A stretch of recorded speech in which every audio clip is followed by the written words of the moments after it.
Tonight on Traffic Blues, a car takes off at a checkpoint in Drogheda. 37 A woman using a mobile phone almost loses control of her car. Afternoon, madam.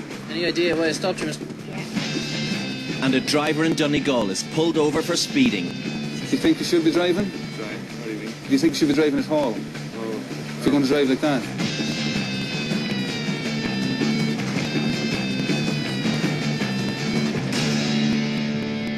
Drogheda, 10:30 p.m. Gardaí Andy Cosgrove and Martin Carroll are on patrol when they spot a car driving erratically. It was dark and wet, damp at night. We came up behind the vehicle and it just seemed to be driving slightly erratic. He was veering towards the centre line an awful lot, so we decided to stop him. Will you just unlock your car? I just want to have a look at the tax. From looking at the windscreen, a whole litany of things unfolded. The tax disc was turned round, facing the wrong way. I had a look at that. It was for another vehicle altogether, even though the tax was out of date. This driver was stopped 2 weeks before for having a tax disc for a different car. This tax disc is also for a different car. Why is there a tax disc of another vehicle? No, that's not mine. Well, it's in your car. You see, this is the problem the last time. No, so sorry for that. It's not mine. I know that, because it's not for this vehicle. And there's a problem with his NCT disc. I had a look at the NCT and the watermark was glued on. See that? Let me see. That's all glued on, like, you know. Who done that? I haven't a clue. I'm just looking at what's on the screen. Well, it's definitely not me. Now you're joking, sir. I'm honestly not joking. Now, sir. You are joking. I wish I was. When stopped before, the car was impounded, but later claimed back. It's going to be impounded again for the same issues. Yeah. I stopped him previous, and on that occasion he had a false insurance and tax disc on the vehicle, and on that occasion the vehicle was seized on him, and this occasion it was being seized on him again for false documentation. Right, but the last time I seized the car, there was one tax disc and one insurance disc. Where did that come from? This is a new one. Well, this time again, the vehicle is going to be seized on you. Oh, no, sir. No, sir. Yeah. I think initially he thought there was a vendetta against him because I had taken the vehicle off him the week previous. He wants to vent his annoyance. I'm in front of him, so I'm getting it, like, you know, but you deal with that. You get that every day. The man has been using this untaxed car for work purposes. At the end of the day, we all have to tax our cars. If he doesn't want to do it correctly, he's not going to be allowed to go on. You do me a favour. The car is going to be towed away, but there's a problem. The driver just won't leave it. I'm fine. No, there's a tow truck coming. The vehicle is going up on the tow truck, so I'm going to ask you to sit into the back of the patrol car. The driver still refuses to budge. All right, I think you're being very awkward. All right, the vehicle is going on to the tow truck. That patrol car will give you a lift home. All right, if you don't want and you want to wait for your daughter, you can sit into my patrol car. But we're doing this now. They eventually persuade him to leave his car. But now the driver refuses to leave the side of the road. Got out of the vehicle and he was on the side of the road. He still didn't want to leave. It's dark, it's wet, we can't leave him on the side of the road. So for his safety we have to be thinking, you know, leave him on the side of the road, he has an accident, we're at fault. He's either getting into the patrol car and dropped home, or for his own safety, as I said, he could be arrested for his own safety. Yeah. Can I leave you here for safety reasons, okay? If something happens now, we have taken your car, basically because, as we explained to you, you're not compliant, all right? Listen to me. Try to understand me. That is enough, I think, okay? Because I'm fed up. Right, that's understandable, but you see, we cannot leave you here on the side of the road. I agree with you.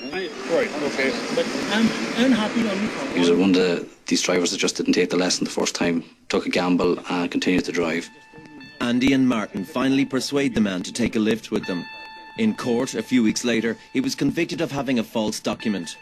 For the previous time he was pulled over, he was convicted for having no road tax and the fraudulent use of a tax disc. He was fined a total of €3,500. Dublin. Gardaí Sean Jones and Kieran Madigan are on patrol when they spot a driver texting on a mobile phone. Under Irish law, it's an offence to hold a phone while driving. We were just driving and we noticed the car in front of us was meandering slightly in the lane. So we pulled up beside it and discovered that the lady driving the car was texting on her mobile phone. Your car is badly in need of a hands-free kit, so you can talk away on the phone. She admitted the offence. I further discovered that she was on a provisional licence and had her L plates in her handbag. So I just dealt with that one by way of an advice and caution. You have your L plates in the handbag there, have you? They have to be on your windscreen. Okay. The guards spot drivers on mobile phones a lot, especially when out on patrol in unmarked cars. And we could spend our whole day stopping drivers on mobile phones. What often happens is you might be on a motorway where you're expecting cars to drive at a certain speed. Suddenly they're driving at 50 kilometres an hour. They're not maintaining a straight line, and you know it's because it's mobile phone use. I won't make you put up the L plates now, but do put them up. I see you have them there, you know. Are you turning left down here? This driver is let go with a caution, and hopefully she has learned her lesson. Mobile phone users also come to the attention of Garda Shane Carless and Sergeant Alan McDevitt on a daily basis. We pulled up at the junction here at a set of traffic lights.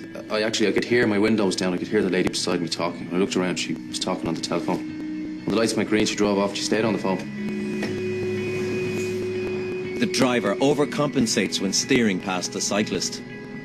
Oh, that's ropey driving. This is what we see all the time with mobile phone users. She swerves a little bit and then she swerves a lot because she's compensating. She's only one hand on the wheel, but she overcompensates because she hasn't proper control of the car. They pull her over. Any idea why I stopped you, miss? Yeah, it's fine. We used to have a huge problem with seatbelts in this country, but gradually now mobile phones has taken over the seatbelts. It's our new offence at the moment that, you know, it's one of the things you have to tackle and tackle it immediately. Hey, be on the ticket in the post. We're speaking on the mobile phone, okay? Alan gives the woman a caution for using her mobile phone while driving. Most drivers know that using a mobile phone while driving is dangerous, yet many continue to use them. International research shows that a driver using a phone is 4 times more likely to have a crash. It affects a driver's reaction time to an unexpected event, like a pedestrian walking out in front of a car. I don't think people actually realise the lack of concentration that they have when they are on the phone, that they're driving, changing gear and steering with one hand, holding a phone with the other, and their concentration is completely on the phone call they're having. People just think you're just having a chat on the phone. What you should always think about when you're driving your car is if a 4-year-old child runs out from between traffic, will you be able to avoid him? And with one hand on the wheel and you're not paying attention, I would suspect not. People on phones in their car, first of all, they think people can't see them, and they're in a bubble where they think they're safe. They think in their car they're safe and nothing's going to happen. And they've no idea what's going on 2 or 3 vehicles up ahead or what's going on around them. People know they shouldn't be on the phone, but they still do. They still take a chance. It's not seen as an offence, but they can't see the impact of being on the phone. They don't think it's a big deal. They've done it for years.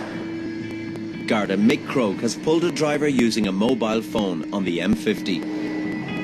Yeah, the offence is actually for holding the phone. It's not necessarily for being on the phone, okay? Every person we stop that gets a ticket goes off and tells 10 more people.